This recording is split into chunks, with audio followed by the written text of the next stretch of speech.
জাহান্নামীরা জাহান্নামে তাদের জেনা করার কারণে লজ্জাস্থানের দুর্গন্ধে টিকতে পারবে না। তাদের লজ্জাস্থানের দুর্গন্ধ এত খারাপ হবে, এটা জাহান্নামের শাস্তি যারা জেনা ব্যভিচার করে, পরকীয়ায় লিপ্ত থাকে। বিবাহ করে চলে গেছেন বিদেশ 10 বছর, বউকে চালাবে কে আপনার? বুঝতে পারেননি কথা কি? কথা কি বুঝতে পারেন না নাকি?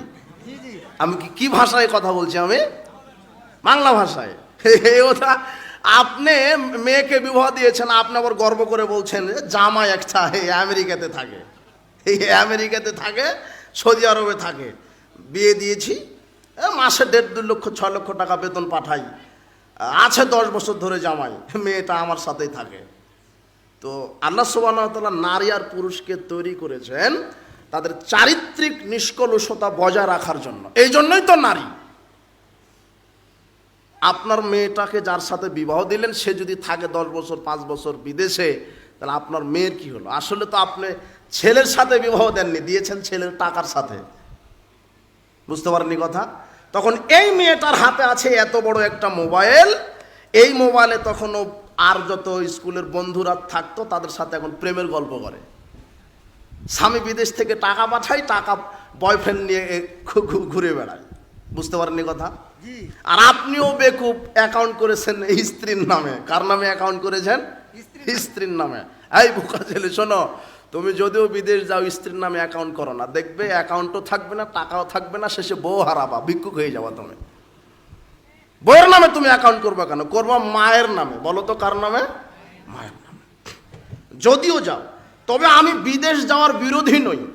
আমাদের দেশে, বাংলাদেশে একটা ছেলে গ্র্যাজুয়েশন শেষ করে, গ্র্যাজুয়েশন পাশ করতে করতে তার বয়স হয় 26 বছর। এরপরে সে চাকরির জন্য পড়াশোনা করে আরও 2 বছর, 28 বছর। এরপরে চাকরি পাই, 2 বছর চাকরি করে সেটেল হয়ে তারপরে বিয়ে করে। তাহলে 30 বছরে একটা ছেলে কি করে? বিয়ে করে। তো বিদেশ যাবে, ইন্টারমিডিয়েট পাস করো, তখন তোমার বয়স হবে 22 বছর। 10 বছর বিদেশে যাও, 10 বছর বিদেশ খাটো, তখন হবে 32 বছর।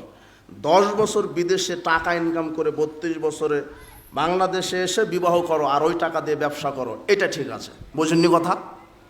বিদেশ যাওয়া আমি বিরোধী নই। তো যে স্ত্রীকে রেখে গেলেন এ হলো ফিতনা। আর এটা হলো সমাজে পরকীয়ার বেশি লক্ষণ। এটাই পরকীয়ার বেশি লক্ষণ। জেনা ব্যভিচার, ঘরে ঘরে জেনা ব্যভিচার। আরে আপনি নিজে পরিবারে থেকে স্ত্রীকে আটকাতে পারেন না, আরও বিদেশ থেকে কিভাবে আটকাবে? বুঝেননি কথা মনে হয়? আমার কথা কি বুঝতে পারেন? তাহলে এ হলো জেনা ব্যভিচারের কুপ্রভাব। শয়তানও চাচ্ছে স্বামী স্ত্রীকে সেপারেট করে রাখি। এটা হলো জেনা ব্যভিচারের কুপ্রভাব। কবরে শাস্তি দেওয়া হবে কি?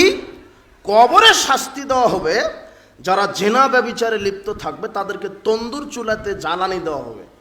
ভলভল করে আগুন উপরে উঠবে, আবার নিচে নেমে যাবে।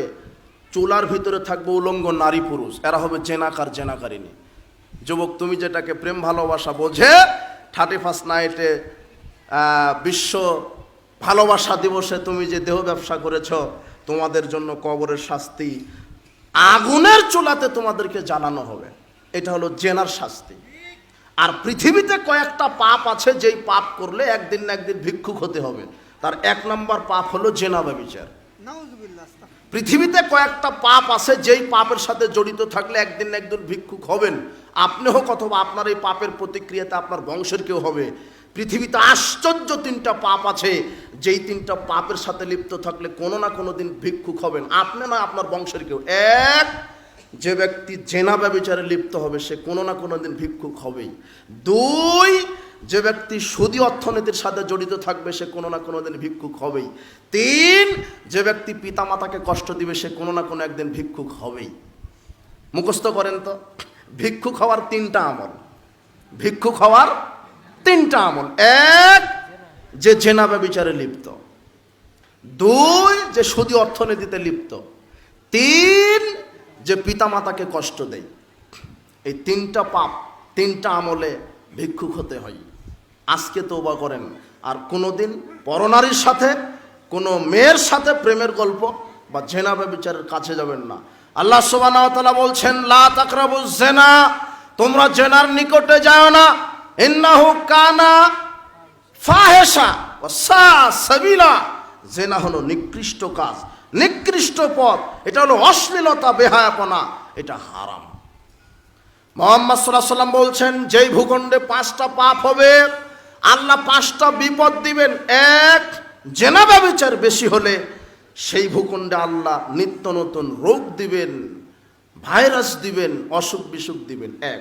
2, ওয়ালাম ইয়ানকুসুল মিকওয়াল আল মিজান। 2 নম্বর পাপ, যখন মানুষ মাপে ওজনে কম দিবে, যখন মানুষ মাপে পরিমাণে ওজনে কম দিবে, মাছ ব্যবসায়িক মাছে কম দিচ্ছে, কষাই তার গোস্তের ওজনে কম দিচ্ছে, তেল ব্যবসায়িক তেলের ওজনে কম দিচ্ছে। আমাকে এক ছেলে ফোন দিয়ে বলছে যে, ভাই আমি তো তেলের পাম্পে চাকরি করি। কিসের পাম্পে? তেলের পাম্প। তো আমি বিভিন্ন প্রাইভেট কারে, বিভিন্ন ট্রাকে, বাসে আমি তেল ভরে দেই। তো আমার মিটারে এমনভাবে মালিক সিস্টেম করেছে যে লেখা উঠবে 20 লিটার গেছে, কিন্তু গেছে 15 লিটার। বুঝেননি কথা?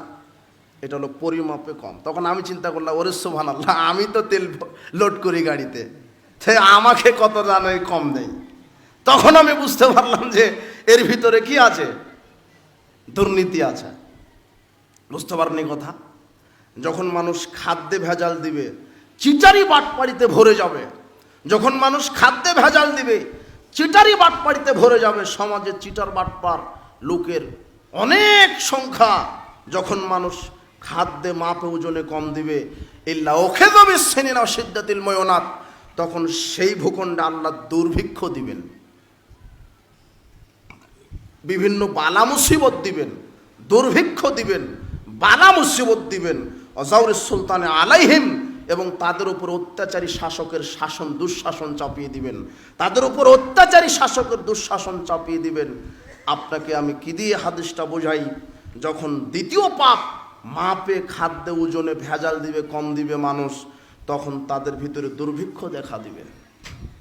মানুষ এখন ঋণ করে ঘি খায়। আপনি চিন্তা করছেন ও কি করে বাড়ি করলো, কি করে ঘর করলো, কি করে ব্যবসা করে, ও ঋণগ্রস্ত সব। বুঝতে পারেননি কথা?